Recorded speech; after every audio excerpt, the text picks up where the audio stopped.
Good morning. Welcome to Electric Scooters, Any Questions? Part 2. I'm Ross Ringham, editor at ZAG. I'd like to first of all thank our sponsors for helping to make this event possible. Those are DOT, Bird, Link and Wind. The purpose of our discussion this morning is to share best practice and lessons learned to help local authorities shape their shared e-scooter tenders and provide insight into how to successfully and seamlessly introduce this new transport mode here in the UK. We'll be focusing mostly on shared e-scooters provided by the rental companies you can see here on our panel, and not personal vehicles, although of course some of those lessons may carry over. We will not be discussing the London tender, given some of the commercial sensitivities therein. But we would like to congratulate TfL and the London boroughs for their comprehensive and sophisticated e-scooter trial design. It's no mean feat wrangling so many boroughs into participating. We're sure the innovations introduced by this programme will be world-leading, so well done.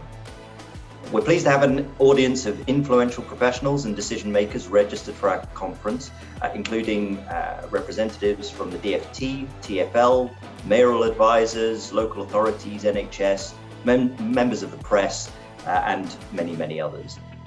For those who are not able to attend this live session, there will be a podcast recording made available later in the week. So to our panel.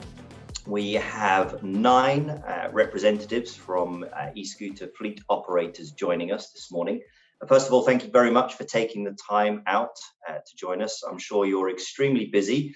Normally, I know you're all very busy, and particularly in light of London releasing its tender, I know you're probably absolutely snowed under. So thanks for making some time to join us this morning. So who do we have with us? Let me run you through the names and the companies. So from Bird, we have Charlotte Bailey, General Manager of the UK. DOT, we have Henri Moisinic, Chief Executive. Lime, we have Florence Milner, General Manager at the UK. For Link, we have Jade Ebenezer, UK Policy Director. Tier, we have Janelle Fourie, Head of Central Public Policy. Voy, we have Lucy Yu, Director of Public Policy for the UK.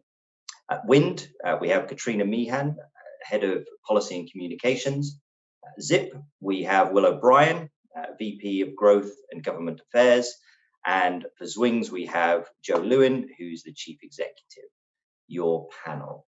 So I'd like to give each panel member now just a very brief amount of time to talk about their company and introduce us to the different businesses. So we'll go alphabetically with this. So perhaps, Charlotte, we could start with you. Tell us a little bit about Bird.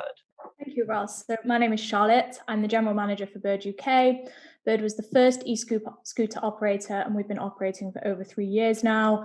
We now operate in over 150 markets worldwide. Lovely, thank you. That was very brief and fantastically done.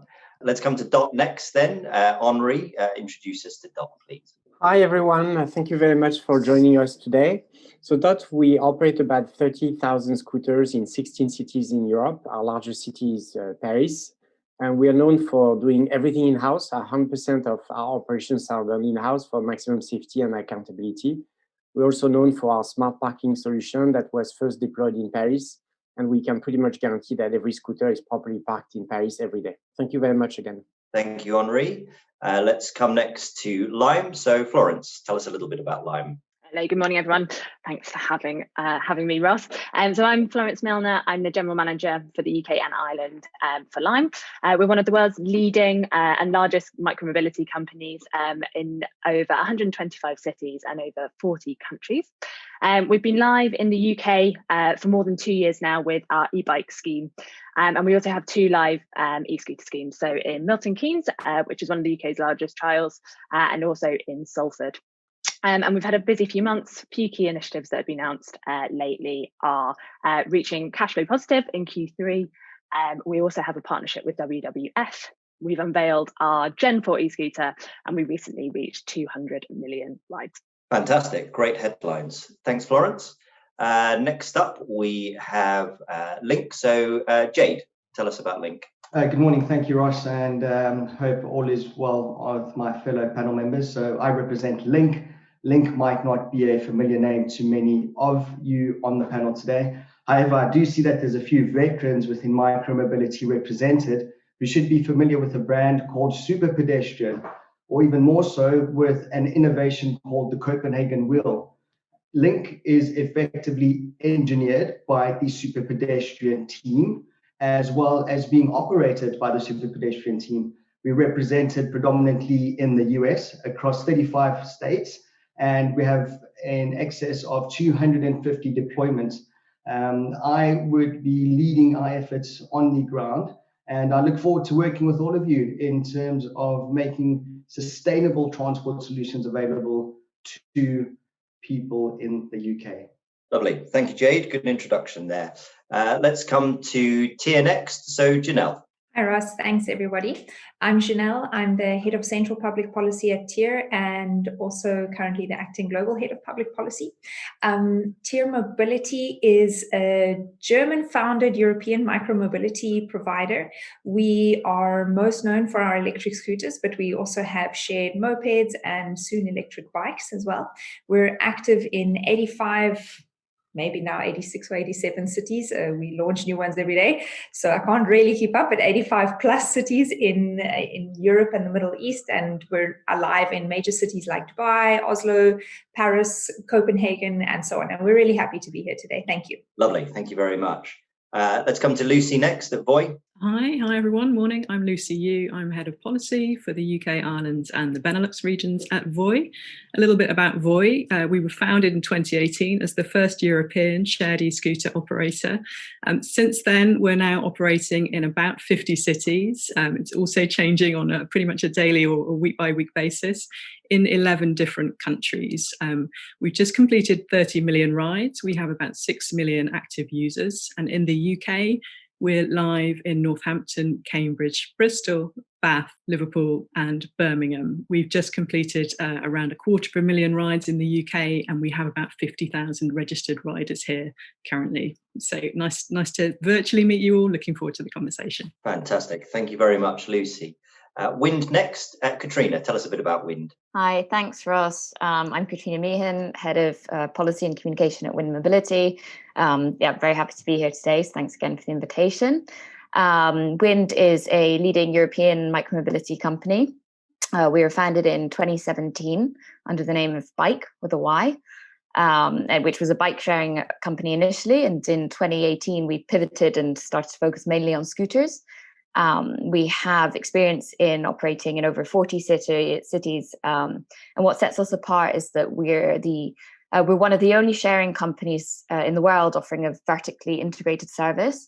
So what that means is that we control the whole supply chain from R&D to vehicle manufacturing, including the design of onboard interconnection systems, IoT equipment architectures, as well as fleet operations and warehouse maintenance.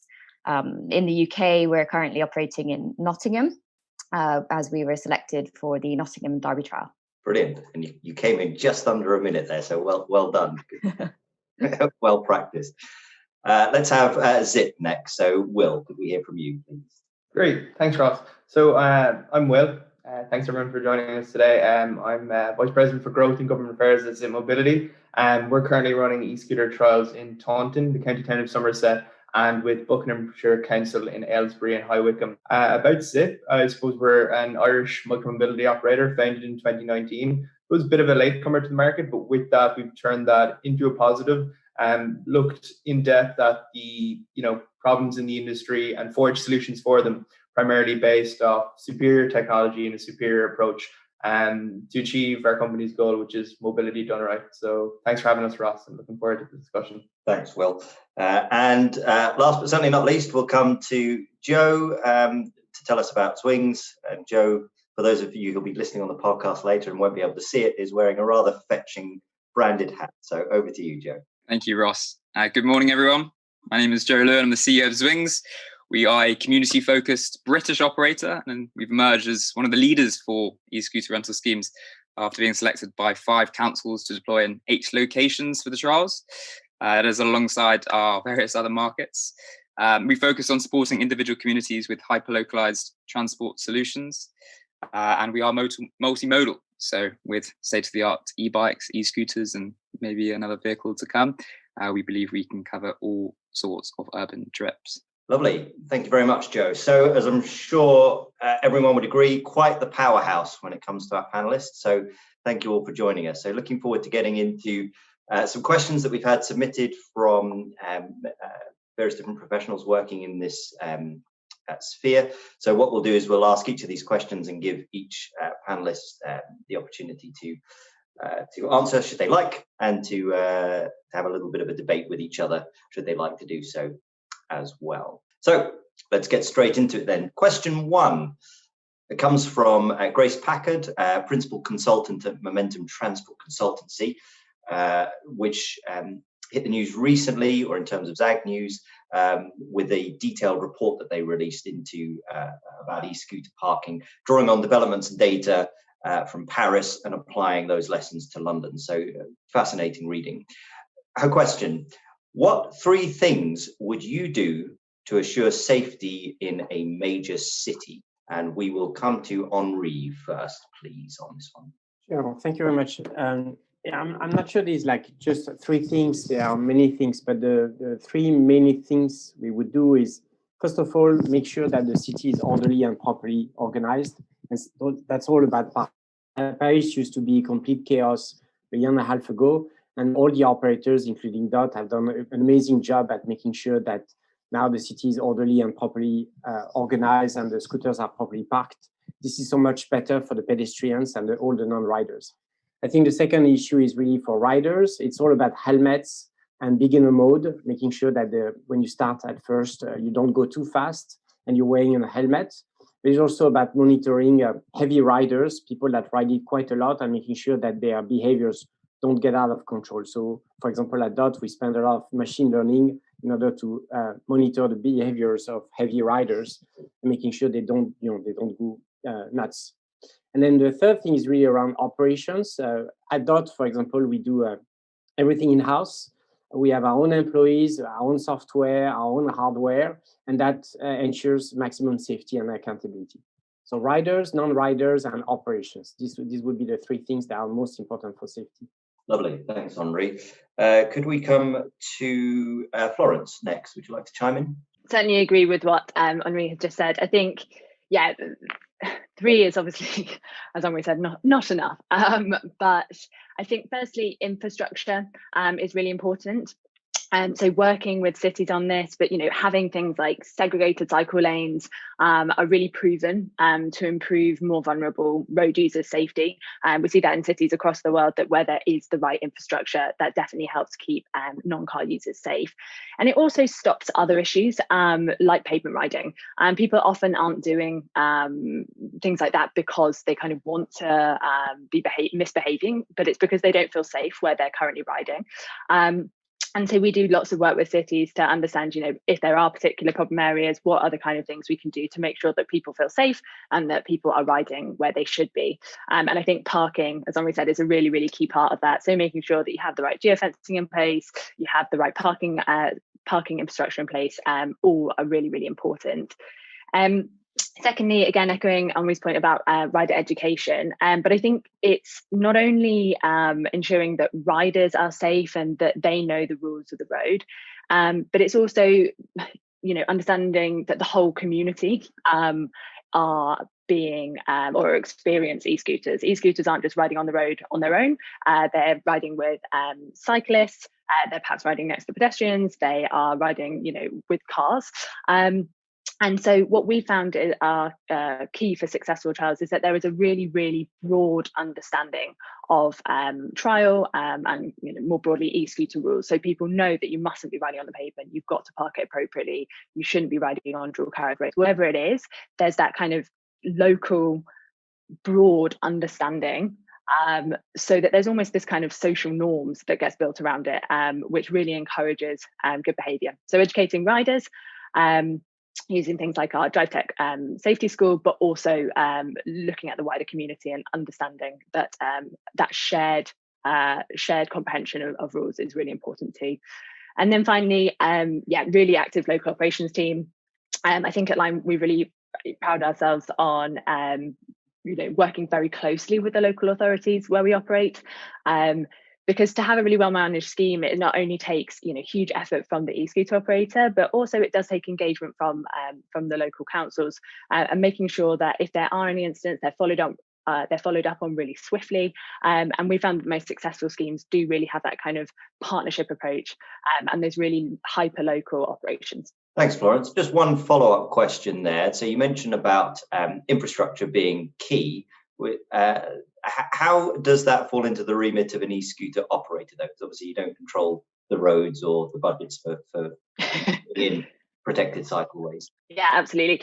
So I think there's two elements in terms of things like parking, geofencing. Obviously, we can influence some of that and activate that with our local partners.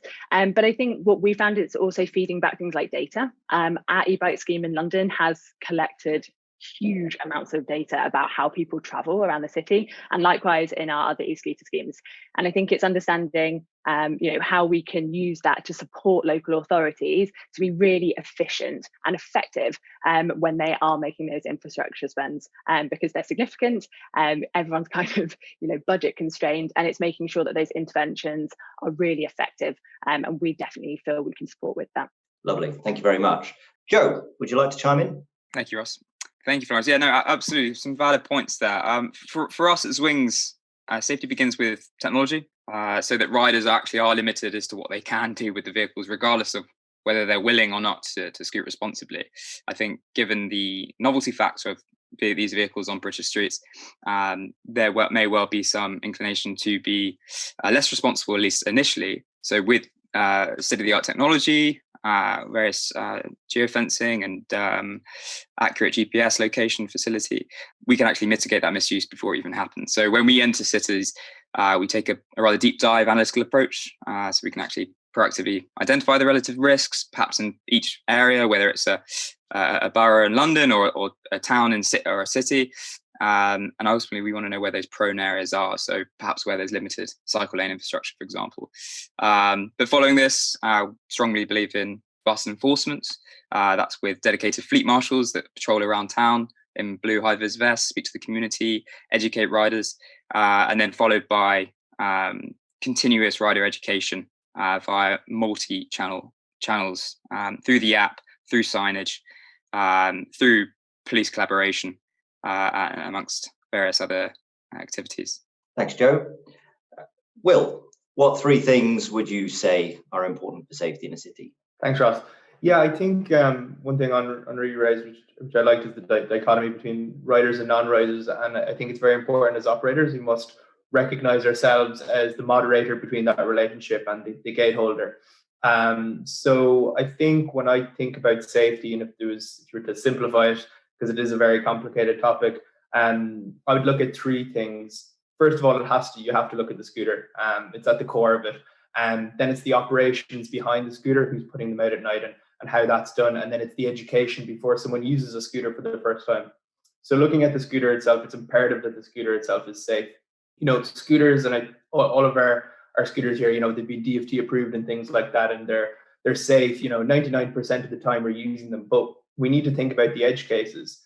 Think cobble streets, think ice, think curbs, and how can we make our scooters as safe as possible in these edge cases? With a larger city, there's going to be, there's going to be more edge cases, so wider variety of terrains and things like that. So that's one thing definitely in a larger city as well. With the scooter, you need to look at durability. In larger cities, more scooters, more rides, more complexity in running an operation, and making maintenance so important. The healthier fleet suffering because the scooter can't take the wear and tear of the city, it could be very detrimental to the safety of your operation. I suppose that kind of brings me on to the next point. It's the operations behind the scooter and the scooter fleet. This question is kind of asking about larger cities. With this larger scale, you're going to have maintenance at an industrial scale, and you must recognize that early on. One fault with your IoTs and your scooter fleet is down for a few minutes or whatever, you're taking one huge part of the city's wider transport mix out of action for a few moments. It's a much bigger problem than that of a fleet going down in a smaller town or city. So that's one thing to recognize in a larger city as well. Reaction times to misplaced scooters in larger cities where foot traffic is so much higher, and counteracting the vehicle litter problem is more important than ever before. And if you really want to commit to reducing the reaction time to misplaced scooters, I think you need to have that centralized in-house team, and you need to have people on the ground at all times to be able to respond to incidents, just because of the amount of footfall you have in areas, and you need to be responsive. Then I suppose on the education side, before users come into the service, I think sometimes we can, as operators, live in a little bubble and all we think about is scooters. And I'm not going to lie, I've had more dreams about scooters than I'd like to admit. But I think we need to remember that we're introducing a new technology to cities. Lots of people have never used scooters before. And I think it's very important sometimes as operators, as people being in the industry, we can kind of forget that sometimes. It was very, we ran training days in Taunton before we were launching, before the lockdown. And it was refreshing to see that in person, seeing people use it for the first time. You realize that this is a new technology. So, and when you're introducing a new technology, when you're showing a kid how to use a smartphone, you're supposed to show them the do's and don'ts, and we should be doing that exactly with scooters. And I think showing is a very important thing as well. I think all operators, we all have great online offerings, but I think one thing anyway at Zip we're trying to put more of a focus on is actually in-person training days and things like that. And specifically because we all want to make our service more inclusive and things like that, and we are all very committed to that. But one great example of us, we were running a training day in Taunton, and we had like 2 people over the age of 80 coming to the training day, people that I doubt would have engaged with our online offering. So it's good to see that. So offering, as Joe referred to it, kind of multi-channel approach, I think is definitely important. But yeah, the scooter, the operations behind it, and the education before it are, I think, the 3 things that I'd be focusing on to drive safety in a larger city. Lovely. Thanks, Will. Let's come to Katrina next. I'm sure you probably echo Will's sentiments about scooter design and build. So what would you want to see safety-wise in a big city? Yeah, absolutely. I think firstly, it's good to know I'm not the only one dreaming about scooters. And secondly, I definitely echo a lot of the things that have been said here. I think that as you can guess, of course, if we're to say 3 things, I think firstly it would be top quality vehicle and experienced operations. We know we have the data to prove that those bring successful trials and successful operations in many cities. Some of the things that we do, apart from obviously designing our own vehicle, making sure it's heavier, have wide tires, double brakes, sort of intuitive brake system, etc., is we've actually integrated a helmet onto the scooter. So just by doing that, you're providing the extra level of safety for users and making sure that there's a helmet available if they don't have their own. And another thing that we're doing, for example, is to just to ask a question, Katrina, while you're on that shared helmet, because there's a few providers that are now doing something similar. How does that square away with COVID and sanitation? Are you finding riders will actually use them, or are they going to steer clear because of health concerns? No, they're actually very, very popular. I think it's a personal choice. I think some people maybe get a little too attached to the helmet, which is one of the issues that we're seeing. Maybe not always being returned. So we're working on. They're being pilfered, in other words. I think it's just they're just really cool helmets. But in terms of sanitation, something else that we do alongside is to actually provide sanitation, like hand sanitizer, on the scooter. So we've integrated it into the tube of the scooter so that there's always a sanitation option around in case someone doesn't have their own. And obviously it's for users but passers-by as well. So that's sort of a way that we're also trying to provide that extra level of cleanliness or sanitation. Obviously the maintenance teams do clean the vehicle as well. On safety as well, another feature that we have is obviously just the scooter itself. The color is high vis, and the logo is reflective. Obviously we have all the lights that all the scooters that are DFT approved have. So that's the first thing. So top quality vehicle and experienced operations. Secondly, the training point, which I think everyone's made, is very, very important, both for riders and non-riders. We do things like safety events, driving schools. Obviously, also have the patrolling teams, social media, etc. And I think this is a really, really key component though, is because you can use all the technical solutions, have great operations, but at the end of the day, we need people to also buy into the mindset and the vision of actually having scooters on the streets. So it really is, sort of a collective approach that needs to take place. And then the third thing I would say is technological and infrastructure solutions. So, aside from the standard things like geofencing, we have our IoT system that detects, automatically detects and reports errors. Then the scooter slows down.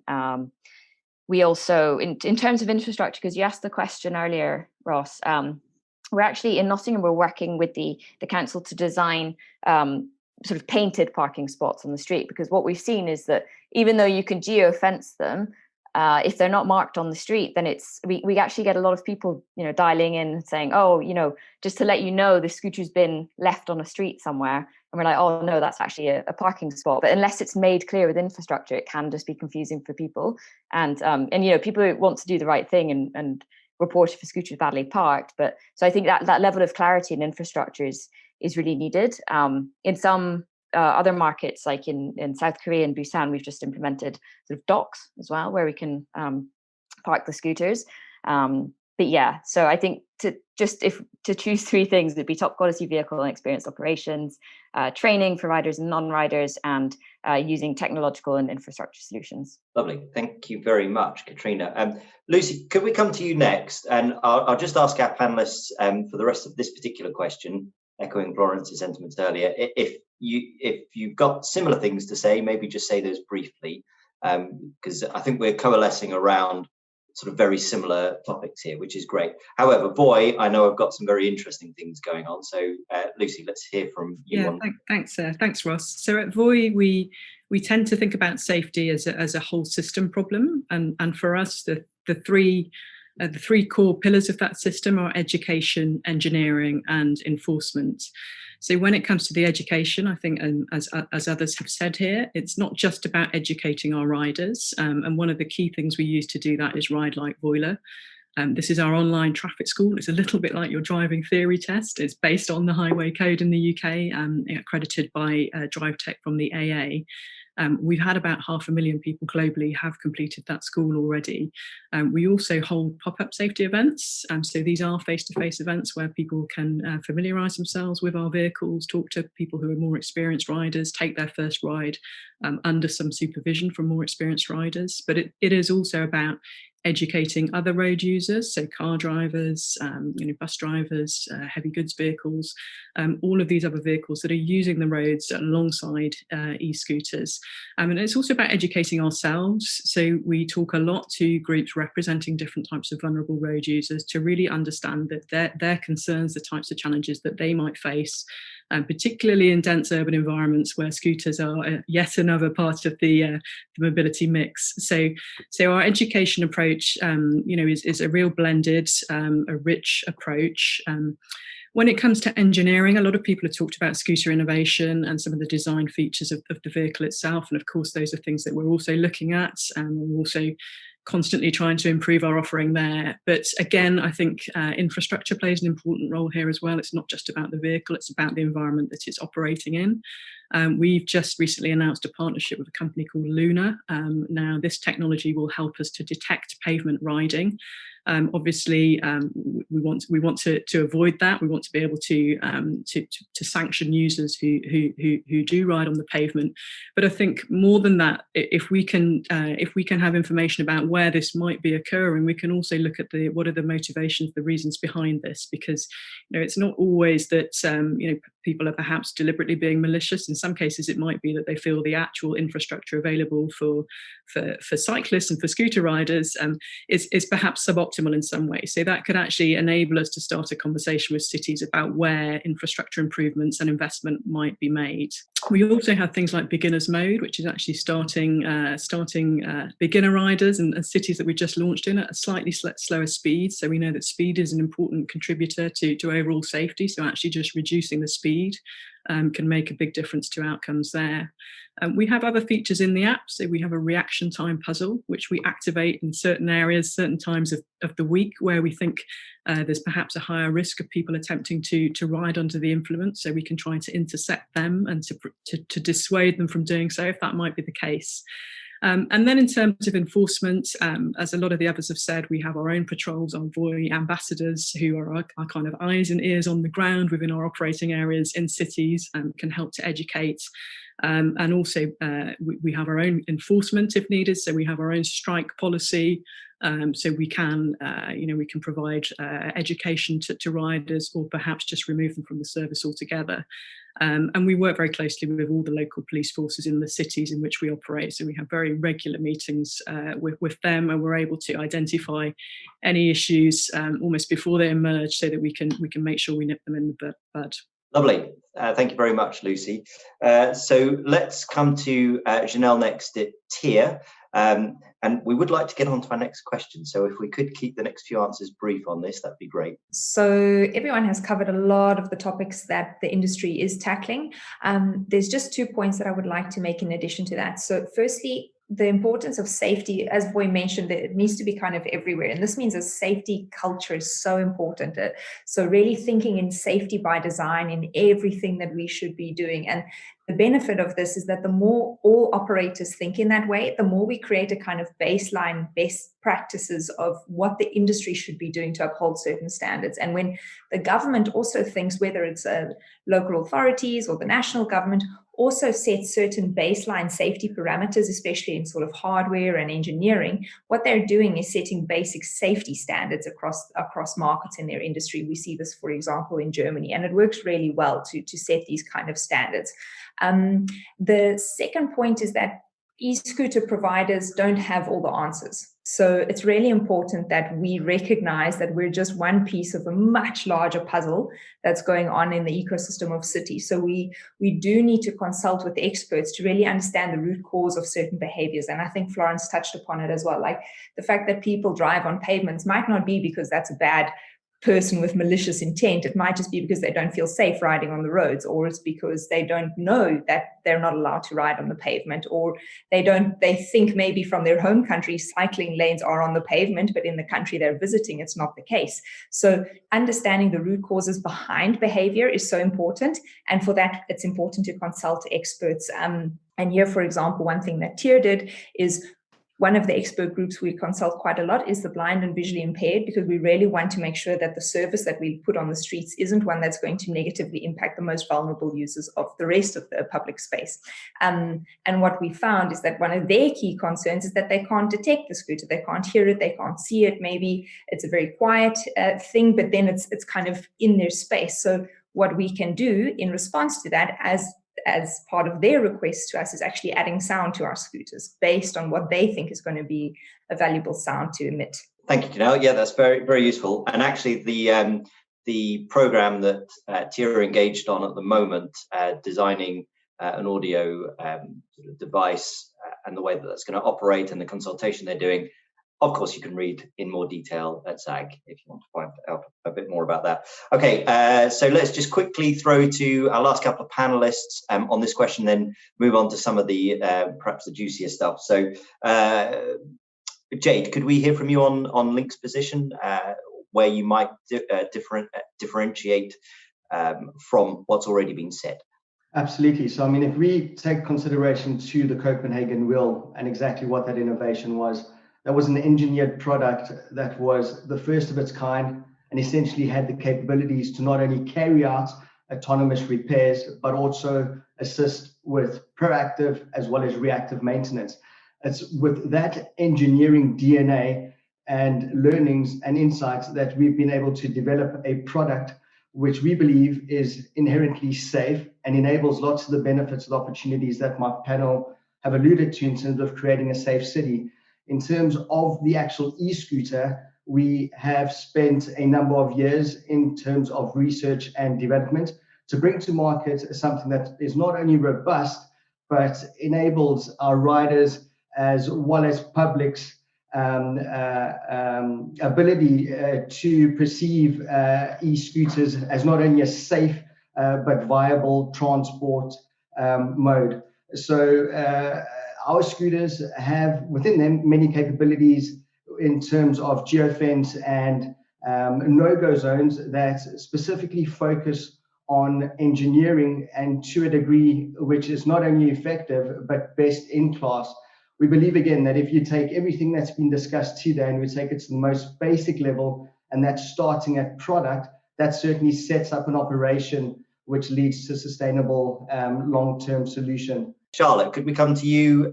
Tell us 3 things that Bird would like to see in a major city from a safety perspective, if they haven't already been mentioned. Well, thank you, Ross. I'll be super quick, and to build on the comments from the previous panelists, technology is obviously very important. It must be complemented by education, both for RIDE and the community. I would just like to touch a little bit more on the community piece, because I think this is one that is often overlooked by some operators, and it's really important before, during, post-launch. For example, one of our recent launches in Redditch, we did over 100 hours of community outreach, where we discussed the upcoming trials with local residents. And these sessions really allowed us to discuss the offering, hear concerns, hear feedback, and actually change our approach.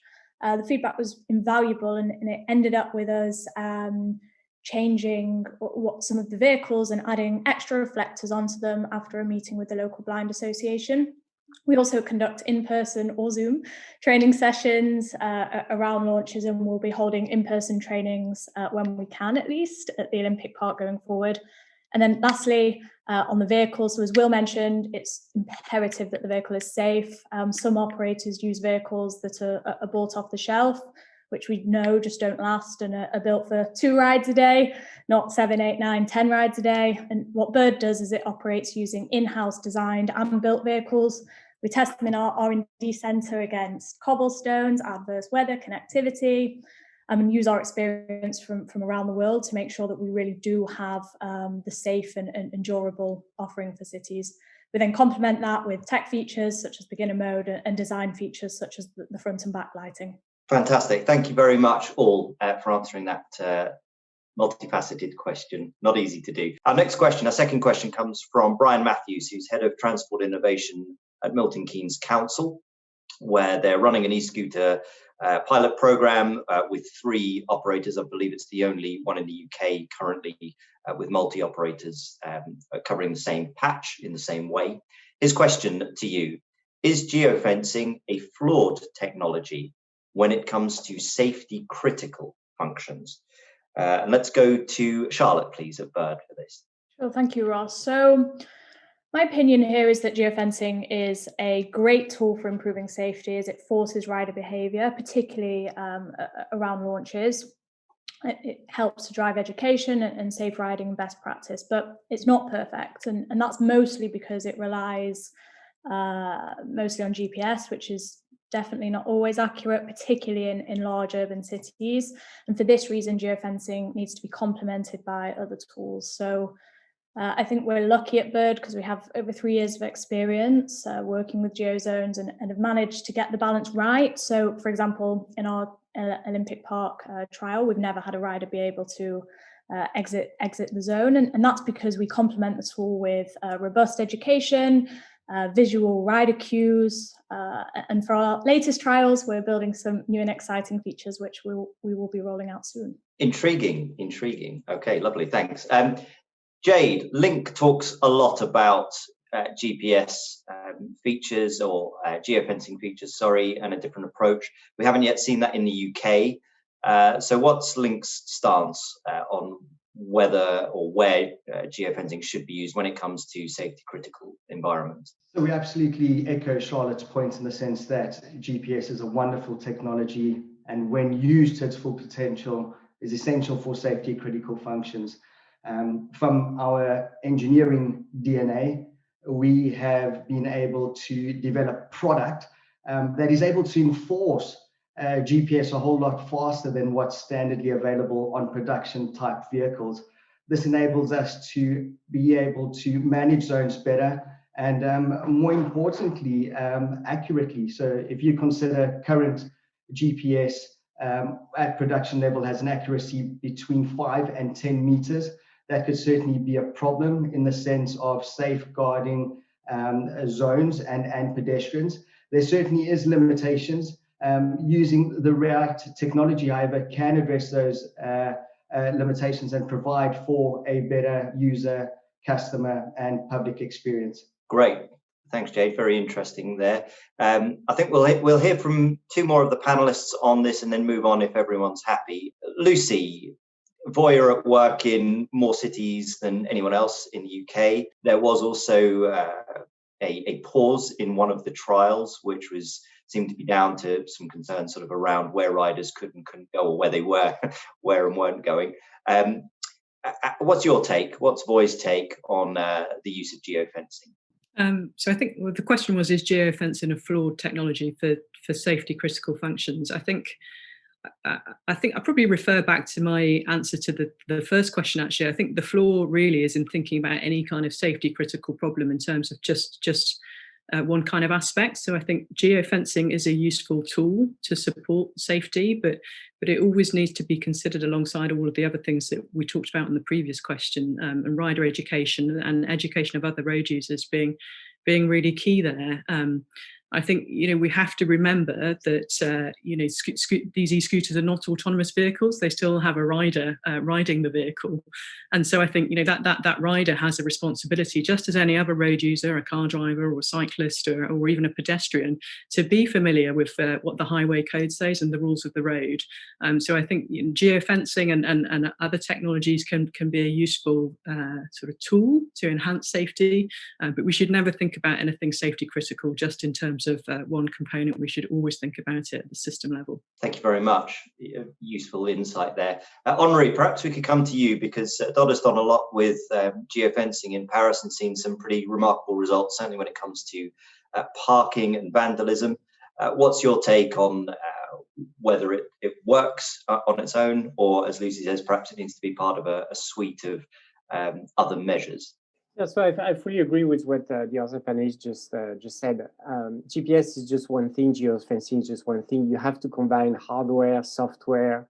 We also had, in our case, a lot of machine learning to try to anticipate problems and educate riders. And to me, it's also important for both riders and non-riders. So, for example, we are talking about the blind and visually impaired. A scooter properly parked at the right spot is a great thing. The same scooter parked 2 meters away on the sidewalk is a terrible thing. And so how do you anticipate that? And it's not just the GPS. You need to combine the hardware, the software, some machine learning, data analysis, patrollers, bring it all together in order to achieve the proper parking and controlling the rider behaviors. Not just one little thing like geofencing. Brilliant. Thank you very much. Okay, so I think there's consensus there among our panelists on that. So let's move on to our third question, which again raises something that has been talked about quite a bit over the summer when it comes to different operators entering the UK. So Tracy Vickers, who's head of sustainable transport at Essex County Council, which we know is going to be running a pretty wide-ranging e-scooter trial encompassing 6 different cities. They're working with Spin across all 6 cities. Her question to our panelists: there are questions over the sustainability of swappable batteries. What are you doing to address these? So perhaps I could come to Jade first on this one. Excellent, thanks, Ross. Well, the benefits of swappable batteries for shared electric scooters are far from certain, which is why we made, as a business, the decision to not use them and to ensure our operations are as sustainable and safe as possible. I think in terms of what we need to be cognizant is not only the impact right now, but the impact in terms of the life cycle or product life cycle, or in this case, the entity's life cycle and their sustainability plan. If we consider swappable batteries and the model as it stands today, it is likely that you would need 2 batteries for each vehicle. In addition to that, you would need additional staff to be able to service that component. Another factor with regard to actual product is that we know in terms of a swappable vehicle, you essentially limit the size of the battery, which effectively reduces the range of that vehicle. We believe that at this stage, you can't really make a decision in terms of which model is better, because we simply don't have the data available to make an educated decision. Ultimately, we believe that by using swappable batteries, innovation is startled, considering the gains that we've made to date, and the jury is hung. Okay, thanks, Jade. That's a very non-partisan answer. I like it. Charlotte, perhaps we could come to you next, because I think of the panel, I think only Bird and at the moment Lime are also using fixed batteries. So what's your take on this? For me, swappable batteries are definitely more of a business and operations play than anything else. The safety and environmental benefits are still questionable, particularly when compared to operations that are run solely on electric vehicles. Bird acquired a company, Circ, earlier in the year who had swappable battery technology, but decided not to roll it out across our fleet after doing a thorough investigation. And there's really 2 points here to debate. So the first is on the environmental side. The batteries are by far the most environmentally damaging part of the scooter to both produce and recycle and account for over 50% of life cycle emissions. Swappable batteries require 2 times the amount of battery production than a non-swappable battery vehicle, partly due to the shorter lifespan of the battery, partly caused by the higher risks of vandalism and damage. So more batteries is never good for the environment. Our approach at Bird is we've put a huge amount of work into creating industry-leading car-grade batteries that outlast the rest of the scooter. So for us, the key is to have one very good, long-lasting battery, not multiple. To caveat that, Bird's batteries can be replaced, but they are replaced by our trained handlers inside one of our service centres, which is a nice segue to the second point on safety. There's huge risks with swappable batteries, so things like battery compartments being left open, batteries ending up lying around on the pavements, thermal events happening, batteries being stolen, batteries ending up in water are all serious concerns. And lastly, I think there's a benefit to vehicles being brought into the service centre every couple of days for charging, because whilst they're there, they have a 100-point safety check, and every single feature of the vehicle is checked to ensure that not just the battery, but everything else is safe and ready to be used on the road. So for Bird, environmental gains can be made, but made through improving battery management and design, not investing in swappable technology. Very comprehensive. Thank you, Charlotte. Florence, perhaps we could come to you next, because I believe that Lime has been using fixed batteries for its scooter fleet, but you just announced a few days ago your 4th generation scooter, and that one will have swappable batteries, and not only swappable batteries, but those that users can actually swap as well, I believe is the idea. So perhaps you can tell us your take on the questions over swappable batteries. So I think, just as Charlotte said, swappable batteries aren't this kind of silver bullet to environmental, swappable batteries, sorry, aren't this silver bullet to solving, any environmental impact that e-scooters have. You have to look at that entire process. So all the way through your supply chain, obviously how you operate on the ground using electric vehicles, etc., and then obviously all the way to recycling and kind of second life projects. I think, so with Lime, with the swappable battery, that won't be swapped by users, that will be swapped by the in-house team. And I think importantly, it will also be able to be swapped with our e-bikes. So you're then able to have that multimodal crossover, which is a really important, I think, exciting innovation. What we felt is that we want to bring the right technology to the city. So working out in that city, are there particular concerns around antisocial behaviour, for example? Do swap batteries, add to those concerns, and therefore actually is it more suitable to have a fixed battery? Or actually, are the operational benefits and therefore the environmental benefits reducing congestion? Because even if you have an electric vehicle on the road, it is another vehicle on the road. Does it make sense, therefore, to have that swappable battery? So yeah, I think it's not just the silver bullet that I think perhaps it has been made out to be with the swappable battery. You are still having to look at that whole life cycle. And I think, yeah, it is coming down to what works in that city. We don't want to just provide necessarily the same thing for every city we operate in. We want to make sure that we're bringing the right technology to that city and our industry leading hardware wherever we operate. Thank you, Florence. That's great to hear sort of both sides of the coin there. Janelle, perhaps we could come to you, because Tier have made, with their latest generation scooter, quite a lot of noise about swappables, particularly, now I know I've got this one right, use a swappable battery system. And the idea being that you can place those batteries in shops and cafes, and that the users will do that sort of work. So this question to you. Yeah, sure, thanks.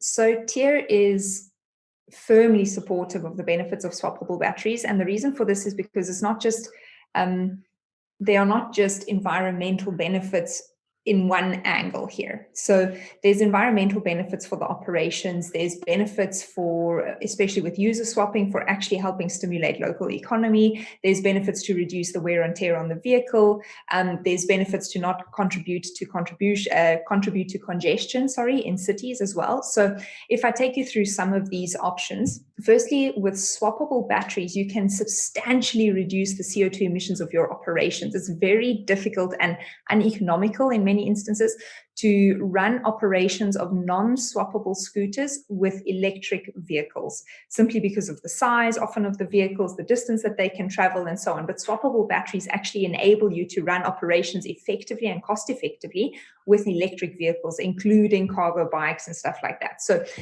first of all, you're avoiding a lot of emissions in your daily operations. Secondly, it means that you're reducing congestion because it allows you to go around with cargo bikes instead of vans, because you're not needing to collect all the vehicles, take them back to the warehouse every day and send them back out on the streets. And depending on utilization, it might be that up to 80% of your fleet or 90% of your fleet needs to be taken back for charging every night. And that's really unsustainable. There can be so many vans on the streets in that kind of instance, especially for large cities. Secondly, is that there have actually been certain studies conducted in Germany that say that there is not really definitive evidence so far saying that non-swappable batteries are more sustainable in their entirety than swappable batteries. It actually seems to lean to the other direction, that swappable battery scooters do have more sustainability benefits. And here part of the reason is also when you have to transport your scooters back and forwards from warehouse, you give a lot of wear and tear to the vehicle, and that reduces the lifespan of the vehicle in its entirety as well. It means that you need to source more spare parts to replace damaged handlebars, damaged brake lights, things like that, because the scooters are bashing against each other in a van. But swappable batteries allows the scooter to stay in a kind of safer environment out on the streets, so the lifespan of the scooter is longer. So if you combine like the operational benefits from a sustainability perspective, you combine the electric vehicles and reduce congestion benefits, and you combine the increased lifespan that can come with a vehicle with swappable batteries, then there are a number of consequent environmental benefits that come with it. When you have something like user swapping batteries as well, you can also further reduce the number of vehicles that are on the streets, because users are swapping a portion of your batteries as well. So if, for example, in a hypothetical scenario, under normal swappable operations, you need 10 vehicles to do your daily ops, when you have a user swapping model, it might be that you only need 7 or 8 vans. So you're further contributing to reducing the CO2 emissions. And something like user swapping has an additional benefit that it can actually help stimulate the local economy, because what we've seen so far is that with the stores where we have our battery pods where users can go and swap, it generates over 1,500 euros additional revenue per store where there's a battery. And that's 1,500 euros that those stores didn't have access to. We're helping people connect better to their community and so on. So if we think about sustainability, it's not just environmental sustainability, there's economic sustainability benefits of swappable batteries, and there's social sustainability benefits of swappable batteries. Thank you, Janelle. That was very comprehensive. And just to pick up on one point there about the economic benefits of the batteries in shops, again, if you'd like a more detailed article looking at how that works, all the sums are at ZAG. There's my little plug. We do have to move on. I'm aware we've got a couple of hands, but we've got one more question to take before we need to wrap up. This has been a really fascinating discussion, and I'm sure we could have rolled this out over days, not minutes. So thank you very much for being brief. Our last question, it is there are sort of a multiple choice, 3 elements to it. I'd be very grateful if you could keep your answer to a word or a couple of words so that we can get in before our time ends here. And I will give all of you the chance to just highlight which element you think best answers the question. So question to you: what's more important to cities, scooter design, operator experience, or investment rounds? And if we could come to Katrina first on this, please. Okay, thanks. Under pressure to keep it brief. I would actually say all three to varying degrees, because at the end of the day, what we're offering is a full service.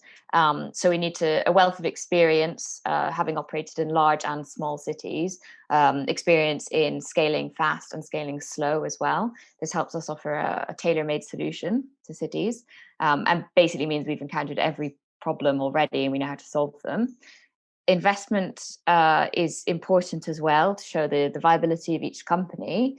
But I think that what's really important as well is business continuity and company sustainability. So what I mean by that is by keeping a lean structure and not being bloated, we're actually, we pride ourselves in being relentlessly resourceful. But it means that we also don't over leverage ourselves by bidding too high just to win tenders, for example. So what we're really trying to do is go for viable solutions to benefit cities and citizens. And then finally, on the design, of course, it's an important factor. We've built our bespoke scooter, which I've mentioned previously, which means that we have full control over the scooter, the hardware, the software, on board fault detection system. And it means that we can also provide more safety than an off-the-shelf model. And the sturdier scooter also means a more enjoyable riding experience. So to conclude, I would say that all three together in combination lead to successful trials in most cities. Thanks, Katrina. That's well sat on the fence there, I think we could say. Let's go to Joe. Which of those three elements do you think matters most to cities? Absolutely. So all three are ultimately core constructs to the success of any scheme. However, scooter design forms the grassroots to the successful and safe launch of any city rental service. Zwings doesn't operate a copy and paste model. Regardless of available capital, each service is personalized from the next. So ultimately, starting with a reliable scooter, we're working with one of the industry leading manufacturers. The vehicle has indicators both on the handlebars and on the rear, which is coupled with more accurate GPS capabilities with a unique IoT device. So ultimately, it really does come down to the delivery of a safe and reliable service, and not one in which is just taken from a nearby city, but is working close collaboration with the local authority and other respective stakeholders in order to deliver a popular service. Thanks, Joe. We'll come to the rest of the panelists, but I will ask you to just give me a one-word answer, please, on this. So, Will, could we come to you? Yeah, sure. I'd like to pay tribute as well to one panelist that wasn't on the invite, is Lucy Yu's cat. Saw her hop up on your lap there a second ago, and she's beautiful. I think with these three factors, I think I will rank them. I won't say they're all important. I do think they are all important, but I think they all need to hit a base level. You need to hit a base level of scooter design. You need to hit a base level of experience and a base level of investment. But then once they've all kind of hit that level, I think first of all, it's the design of the scooter. Secondly, it's the experience. And thirdly, it's the investment round. I mean, the reason I put kind of experience and investment round lower down the rung is that, you know, as an operator, we launched with relatively little experience and we're having great success to date. And every operator here at some point without experience. So it shows it can be done without experience as well. Every operator here would have launched on what would have been a shoestring budget as to what they're probably on now. So I think that shows you can do it without experience and investment round. It's definitely easier with those things, but fundamentally it just comes back to the scooter. That's what everybody's on, spending hours and hours on every day, doing millions of miles on. So that's how I'd prioritize. Very useful. Thanks, Will. Lucy, if you could, in a word. Yeah, thanks. So I think really what's most important to cities is the ability to develop a close working relationship with operators, and one that's based on trust. So I think, you know, they're looking right across a broad range of indicators for that. So the three things we're discussing here, obviously, they're part of that mix, but I think they're just a small part of the things that cities are considering when they're thinking about which operators to work with. So I'll leave it at that in the interest of time. Very good, thank you. Janelle, you might have a different way of ranking to Will, given that Tia recently closed a large round. What's your answer? So I just actually want to add to what Will said. I don't necessarily disagree with his ranking. I mean, of course, I'm very proud of TIER's extraordinary Series C funding round. But what we really think is that, first of all, we cannot speak to what is most important to cities because there's no blanket solution here. Every city has unique needs, it has unique challenges, it has unique things that it's trying to solve. So every city is probably going to rank these differently. Some of these might not even be important. For some cities, there might be other factors that they need to consider. And it's important that every city is unique in its needs and its experiences. So I'm not really able to speak on behalf of how cities in general are going to be ranking these. I don't think that's the right approach. But I do think if we speak about investment rounds per se, I don't think that it's the investment round that's important. I think it's what something like that can signify to a city. And what it signifies is that an operator has kind of undergone the ultimate scrutiny, which is due diligence process. And if it can be trusted through that due diligence process, there's an amount of trust and reassurance that that can give to a city as well. But more important than just raising money is proving financial stability and economic stability, because the last thing that cities need when trying to introduce a new modality is uncertainty about whether the operator will be able to commit to longer term success. Is the operator going to withdraw halfway through? I mean, we've seen around the globe incidents where operators have had to pull out halfway through a trial or halfway through a contract just because they haven't been able to maintain financial stability. So to sum up, investment in itself important? Not necessarily. Is it what it signifies coupled with financial stability that can be proven and demonstrated important? I do think so. Lovely. Thank you, Janelle. Let's go to Jade, please, for Link. And if you could. Yeah, absolutely. I mean, it's crucial that operators tick all three boxes. None of these can make up for not being able to deliver on another. At the same time, in the past decade, working with cities, I have not met a city that jumped on the table in excitement when we announced our last investment round. Okay, thank you very much. Florence, please. I echo all the comments. I guess when I was thinking about this, I almost thought of these three things as like a pyramid and what they're kind of built on. So investment, as Janelle said, in and of itself isn't necessarily what cities are raving about, but what does it mean? It means that you're sustainable, you can work with the city on a long-term basis, and Lime's very proud to have done that.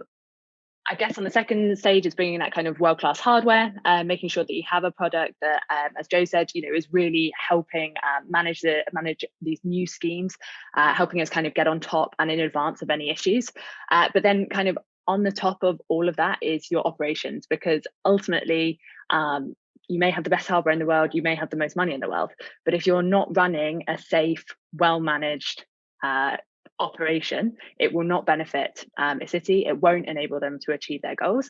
And at Lime, that's where we really bring our experience of working with cities to make sure that, yes, whilst we have the investment and we have the hardware, what really sets us apart is that operational excellence that we bring to the city every day to help them achieve their goals. Thank you, Florence. Henri, could we have your answer to this? Yeah, sure. So I agree with a lot of things that have been said. I think operational experience is the most important. The cities, they need to trust that the operators will adapt to their needs. They need to see references. They need to see proof points that the past is okay, it's properly done, it's orderly done. And they need to have trust in the future that the operator will deliver the things they say they are going to deliver. And that we stand by that. We always deliver what we say we are going to do. And that's the most important thing. And therefore, the operational experience is the most important thing for a city. Very succinct. Thank you, Henri. And last but by no means least, Charlotte, please. Thank you, Ross. So we also think that all three play a very important role. And the last thing that a city needs is poorly designed scooter, an operator with no experience, or ultimately a company that just goes bust. If I had to pick one, it would also be experience, as I think that drives everything else. It informs the vehicle design. It allows us to create best-in-class vehicles, which then feeds the whole flywheel. You've got to get the foundations right. You've got to understand how to operate. You've got to gain the experience. You've got to use that experience to ensure your vehicles are up to standard and complement your operations. And then hopefully you're able to close successful investment rounds, which helps everything else. Brilliant. Thank you very much. Well, that brings us to the end of our session this morning. As I said, we could probably have gone on for a lot longer, but thank you very much for joining us and for contributing questions and for your expertise. Thank you to our panel for taking the time out, to our audience for being here. Once again, thank you to our sponsors for helping to make this possible, Dot, Bird, Link and Wind. Do remember to keep an eye out at ZAG for the podcast recording, which will be following a little later this week. From the team here at ZAG, thank you and goodbye.